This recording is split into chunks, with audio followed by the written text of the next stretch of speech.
Hello my dear students, welcome to your Master Chem channel. कैसे हैं प्यारे बच्चों? Very good. आज मैं Amla Shankar Yadav Master Chem channel की तरफ से क्लास 12 के बच्चों के लिए वीडियो लेकर आए प्यारे बच्चों, अल्कोहल, फिनाल एंड ईथर। तो आज के चैप्टर हमारा डिस्कशन होगा electrophilic substitution reaction of phenol, Friedel Crafts reaction, Kolbe's synthesis या Kolbe's reaction, coupling reaction. 3 reaction आज के वीडियो होगा, क्योंकि वीडियो लंबा हो जाएगा और 2 रिएक्शन हम बाद में डिस्कस करेंगे। तो प्यारे बच्चों, इसके पहले भी हमने इलेक्ट्रोफिलिक सब्स्टिट्यूशन रिएक्शन करवाया फिनाल का, क्योंकि वीडियो लंबा पड़ जा रहा था, इसको 3 टुकड़ा में करना पड़ा, 3 पार्ट में करना पड़ा। तो आज के वीडियो हमारा यही सिर्फ डिस्कशन होगा कि Friedel Crafts reaction, electrophilic substitution of benzene by Friedel Crafts reaction, Kolbe's reaction और कपलिंग रिएक्शन। डाइजोनियम साल्ट के साथ बेंजीन का रिएक्शन होगा, उसको हम कपलिंग रिएक्शन कहते हैं। ये बोर्ड में बहुत ही इम्पॉर्टेंट क्वेश्चन है प्यारे बच्चों। फ्रीडल क्राफ्ट रिएक्शन एल्काइलेशन है, कपलिंग रिएक्शन में बेंजीन डाइजोनियम साल्ट होगा और फिनाल से रिएक्शन करेगा। और इसके बाद कोलबेज सिंथेसिस है, कोलबे रिएक्शन। ये 3 रिएक्शन हैं बेंजीन के इलेक्ट्रोफिलिक सब्स्टिट्यूशन रिएक्शन। तो देखते हैं। हाँ, तो प्यारे बच्चों, ये फ्रीडल क्राफ्ट रिएक्शन है, Friedel Crafts reaction with phenol, aluminium, ये methyl chloride in the presence of anhydrous aluminium chloride. इसकी पहचान यही है, phenol when treated with alkyl halide यानी methyl chloride in the presence of anhydrous aluminum chloride undergo Friedel Crafts reaction to form alkyl substituted phenol. Usually para isomer is the main product. Para isomer ज़्यादा बनता है प्यारे बच्चों। जैसे देखिए, phenol है, methyl chloride है, क्लोरोमेथेन कहिए, यहाँ एनहाइड्रस एल्युमिनियम क्लोराइड है, एफसी माने Friedel craft alkylation, alkyl group जुड़ेगा यहाँ पर। अब देखिए, ये फिनाल है, यहाँ पर से ये बांड टूट जाएगा, एल्काइल ग्रुप यहाँ पैरा पोजीशन पर जाके अटैच हो जाएगा, तो 4 मेथिल फिनाल बन गया। और थोड़े मात्रा में आर्थो आइसोमर बनता है, 2 मेथिल फिनाल यानी आर्थोक्रिसाल। ये पैराक्रिसाल हो गया, ये आर्थोक्रिसाल हो गया। तो yield of alkyl phenol is low because aluminium chloride coordinates with oxygen atom. यहाँ पर देखा जाए तो अल्किल फिनाल की मात्रा बहुत कम बनती है, क्योंकि एल्युमिनियम क्लोराइड जो है ऑक्सीजन के साथ कोऑर्डिनेट बॉन्ड बनाता है।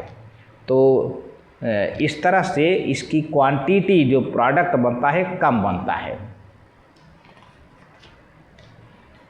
अब देखते हैं दूसरा electrophilic substitution, coupling with diazonium salt यानी कपलिंग रिएक्शन है। तो benzene diazonium salt react with phenol in weakly alkaline medium at 273 to 278 Kelvin, giving colored substance called azodyes. This reaction is called coupling reaction. तो प्यारे बच्चों, ये benzene diazonium chloride है यानी benzene diazonium salt है। देखिए, बेंजीन है, N के बीच में ट्रिपल बॉन्ड है, और इस एन पर प्लस, इस जो है Cl पर माइनस हो गया। तो अब ये फिनाल हो गया, तो यहाँ से बॉन्ड प्यारे बच्चों टूट जाएगा और ये H टूट जाएगा, तो H और Cl मिलकर क्या बन जाएगा, HCl अलग हो गया यहाँ पर, और बाकी ये बॉन्ड बन जाएगा। यहाँ ये एन के बीच में डबल बॉन्ड हो जाएगा। देखिए, अब ये डबल बॉन्ड हो गया। तो 1 2 3 है ना, 4, तो 4 पर OH ग्रुप है, तो 4 हाइड्रॉक्सी एजोबेंजीन, ये एन के बीच में डबल बॉन्ड है, इसको एजो बॉन्ड कहते हैं। 4 हाइड्रॉक्सी एजोबेंजीन एक ऑरेंज कलर की डाई हो जाती है प्यारे बच्चों। ये रहा कपलिंग रिएक्शन। अब कोलबे रिएक्शन की बात किया जाए तो कोलबे रिएक्शन में सोडियम फेनॉक्साइड होता है और कार्बन डाइऑक्साइड से अटैच करके सैलिसिलेट बनता है। देखिए, sodium phenoxide when heated with carbon dioxide eight 400 kelvin under A pressure of 4 or 7 atmosphere followed by acidification give 2 hydroxybenzoic acid salicylic acid as the main product along with small amount of 4 hydroxybenzoic acid भी बनता है, यानी 2 hydroxybenzoic acid और 4 hydroxybenzoic acid भी बन जाता है। तो this reaction is called Kolbe reaction. अब देखिए, सोडियम फेनॉक्साइड है, ये सोडियम है, वो है, और ये पूरा फिनाइल ग्रुप है, तो सोडियम फिनॉक्साइड हो गया। ये कार्बन डाइऑक्साइड है, 400 टेम्परेचर और 4 से 7 एटमॉस्फेयर प्रेशर हो गया ये। अब प्यारे बच्चों क्या हो जाता है कि यहाँ पर CO2 है ना, COONA हो जाता है, COONA हो जाता है। ये हाइड्रोजन यहाँ पे देख रहे हैं ना, यहाँ का हाइड्रोजन यहाँ पे आ जाता है, यहाँ का हाइड्रोजन यहाँ आ जाता है, और सोडियम जो है यहाँ पे COONA हो जाता है। ध्यान दीजिए, इसी बेंजीन का हाइड्रोजन यहाँ आ जाएगा तो OH हो जाएगा और COONA हो जाएगा, तो सोडियम सैलिसिलेट हो गया। अब डाइल्यूट हाइड्रोजन क्लोराइड से ट्रीटमेंट करेंगे तो क्या हो जाएगा, ये बॉन्ड टूट जाएगा और क्या हो जाएगा, यहाँ पे COOH हो जाएगा, NaCl निकल जाएगा बाहर, NaCl निकल के बाहर हो जाएगा। तो 2 hydroxy benzoic acid salicylic acid कहते हैं, इसे सैलिसिलिक एसिड कहते हैं प्यारे बच्चों। अब सैलिसिलिक एसिड से हम और कुछ बना सकते हैं। Salicylic acid the starting material for the manufacture of 2 acetoxy benzoic acid, जिसको एस्पिरिन कहते हैं प्यारे बच्चों। एस्पिरिन की गोली मेडिकल स्टोर पर मिलती है, जो कि दर्द के लिए है, दर्द ज़्यादातर। तो which is 2 acetoxy benzoic acid which is widely used for relieving pain, analgesic रूप में। एनाल्जेसिक माने दर्द निवारक, जो दर्द को कम करे, and to bring down the body temperature, body के टेम्परेचर को भी कम कर देता है, जिसको कहते हैं एंटीपायरेटिक। तो एनाल्जेसिक और एंटीपायरेटिक दोनों का काम करता है एस्पिरिन। एनाल्जेसिक माने जो दर्द कम कर दे, एंटीपायरेटिक माने जो टेम्परेचर को डाउन कर दे। तो ये प्रॉपर्टी दोनों जो है एस्पिरिन में रहता है। तो कैसे एस्पिरिन बनता है, देखिए, ये तो 2 हाइड्रॉक्सी बेंजोइक एसिड हो गया, या सैलिसिलिक एसिड कहते हैं इसे, या तो कहो 2 हाइड्रॉक्सी 1 और 2 हाइड्रॉक्सी बेंजोइक एसिड कहिए, या फिर सैलिसिलिक एसिड कहिए, कॉमन नाम। अब प्यारे बच्चों, इसमें एसिटिक एनहाइड्राइड है, CH3CO और ट्वाइस फिर O हो गया, एसिटिक एनहाइड्राइड है। और सोडियम एसिटेट के प्रेजेंस में थोड़ा सा few drops of concentrated sulphuric acid मिला देते हैं, तो क्या बन जाएगा, ये OCOCH3, OCOCH3 बन जाएगा, और ये COOH रहेगा, यानी यही बॉन्ड हट जाएगा। तो क्या हो जाएगा, अब OCOCH3 यहाँ पर H हट जाएगा, यहाँ से H हट जाएगा, तो H आ करके क्या लग जाएगा, CH3COOH एसिटिक एसिड बन जाएगा, एसिटिक एसिड बन जाएगा।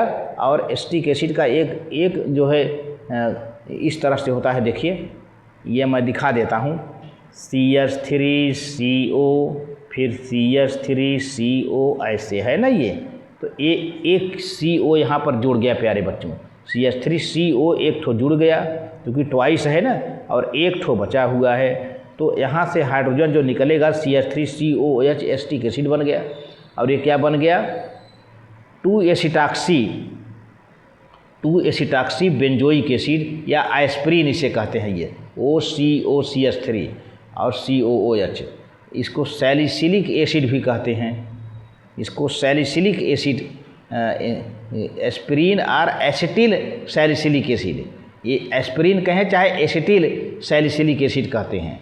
और इसी एस्पिरिन का यूज दर्द में और टेम्परेचर को कम करने में किया जाता है। प्यारे बच्चों, फार्मूला आप लिख लो, OCOCH3 और फिर ये COOH ग्रुप रहेगा ये। तो salicylic acid also used in the preparation of salol बनता है, सैलिसिलिक एसिड से सैलाल भी बनता है, phenyl salicylate and methyl salicylate. देखिए, सैलिसिलिक एसिड है ये C6H5OH फेनाल हो गया, और फास्फोरस ऑक्सीक्लोराइड के प्रेजेंस में फिर ये क्या हो जाएगा, ये C6H5O है ना, तो यहाँ पे आके जुड़ जाएगा, ये हाइड्रोजन हट जाएगा, और यहाँ से क्या हो जाएगा, ये OH भी हट जाएगा। तो H और OH मिल के वाटर बना लिए, और ये उलट करके ऐसे लग गया, ये फेनाइल ग्रुप आ गया यहाँ पर, है ना, तो फेनिल सैलिसिलेट यानी सैलाल बन गया।